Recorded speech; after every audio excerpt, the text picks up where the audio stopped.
देखिए, राजधानी में ट्रैफिक की समस्या काफी ज्यादा देखी जाती है। हालांकि ट्रैफिक को ठीक करने के लिए हर संभव कोशिश की जा रही है, लेकिन इसके बावजूद ट्रैफिक ठीक नहीं हो पा रही। जी हां, राजधानी के पटना जंक्शन पर सबसे ज्यादा ट्रैफिक देखने को मिलती है, लेकिन अब एक कड़ा एक्शन उसके तहत लिया गया है। पटना जंक्शन, जीपीओ गोलंबर और स्टेशन गोलंबर के आसपास इन दिनों ऑटो, ई रिक्शा और बस चालकों की मनमानी के कारण यातायात व्यवस्था बुरी तरह से प्रभावित हो रही है। सड़कों पर वाहन चलाना मुश्किल हो गया है, क्योंकि चालक बीच सड़क पर ही सवारी चढ़ाने और उतारने लगते हैं। इससे उनके पीछे वाहनों की लंबी कतार लग जाती है और ट्रैफिक पुलिस को बार बार दौड़कर इन्हें हटाना पड़ता है। पुलिस जैसे ही एक वाहन को आगे बढ़ाती है, तुरंत दूसरा ऑटो या ई रिक्शा सड़क के बीचों बीच खड़ा होकर सवारी उठाने लगता है। सबसे गंभीर स्थिति तो पाल होटल के सामने दिखाई देती है। यहाँ गौरैया टोली की ओर से आने वाले ऑटो और ई रिक्शा के लिए यू टर्न बना है। चालक अपनी सवारी को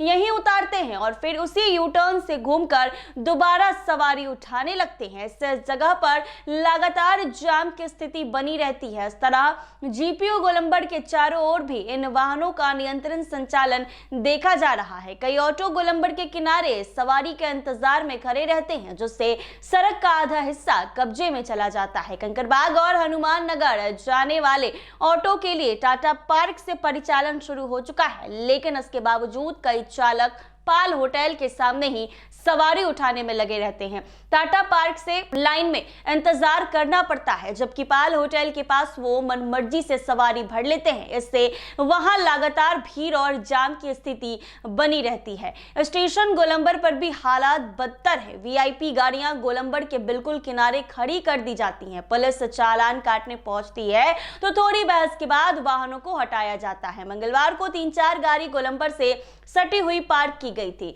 इनमें से एक गाड़ी में पुलिस अफसर खुद बैठे हुए थे। पुलिस कर्मियों ने उन्हें वाहन हटाने को कहा तो उन्होंने तत्काल हटा दिया। इसी बीच कई लोग अपनी बाइक को जंक्शन गोलंबर के आसपास जहां तहां खड़ी कर खरीदारी या काम में लग जाते हैं। ट्रैफिक पुलिस ने अभियान चलाकर 1 दर्जन से अधिक बाइक को जब्त किया है और जुर्माना वसूलने के बाद छोड़ा है। तो ऐसे में नियमों के अनुसार ऑटो को मल्टी मॉडल हब के अंदर से ही सवारी लेकर बाहर निकलना है, लेकिन बड़ी संख्या में ऑटो और ई रिक्शा हब के बाहर सड़क किनारे खड़े होकर जीपीओ गोलंबर तक सवारी उठाते हुए देखे जाते हैं। इससे सड़क पर अनावश्यक भीड़ और जाम की स्थिति बनती है और महावीर मंदिर के पास जंक्शन गेट पर भी यात्री गाड़ियां रोककर उतरने लगते हैं, जिससे पीछे वाहनों की लंबी लाइन लग जाती है। लोग अपनी गाड़ियां पार्किंग में लगाने से कतराते हैं और सड़क किनारे वाहन रोक देते हैं, जिसके कारण पूरा क्षेत्र जाम का केंद्र बन गया है। ट्रैफिक व्यवस्था को दुरुस्त करने के लिए कोतवाली ओपी क्षेत्र में 4 नए स्थानों पर पार्किंग को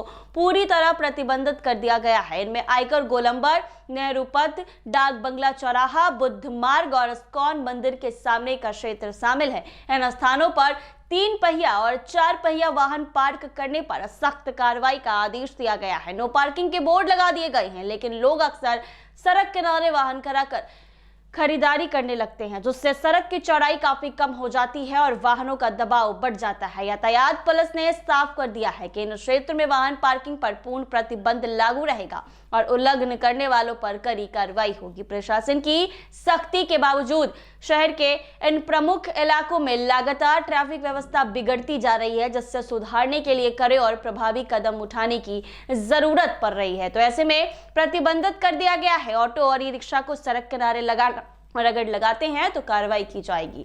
ऐसे ही तमाम अपडेट्स के लिए बने रहे NBC 24 के साथ।